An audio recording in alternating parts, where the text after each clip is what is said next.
The funeral procession moves through the Syrian capital. A final salute to Mazen Hamada, one of the symbols of torture victims during Bashar al-Assad's regime. His coffin, draped with the Syrian Revolution flag bearing 3 stars, is taken to a mosque in Damascus for the final prayer amid a mourning crowd. His sister stands there, as she was the one who received the news of Mazen's death, executed 10 days ago by the ousted Syrian regime. The martyr's mother says, "He is the one proof, the witness to their crimes, both the witness and the martyr. These are criminals. These are monsters."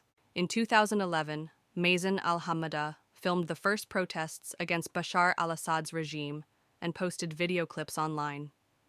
The regime's brutal crackdown targeted him, and he was arrested in March 2012. He endured the most horrific forms of torture in regime prisons before being released in September 2013. The martyr's mother, Mazen Hamada, says, "If you saw how his body looked when he was first imprisoned, they put out cigarettes on his body. They inserted screws into his body, piercing it and coming out the other side. You wouldn't be able to imagine how they broke his fingers. All of his fingers were shattered."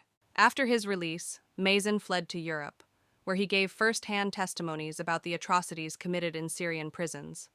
But contrary to all expectations, he returned to Syria in 2020, convinced he would be of greater service in his homeland.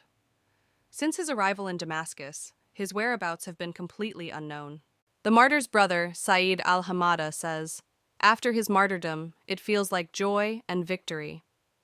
I swear, I feel we paid the price. This freedom costs blood, and he was one of them."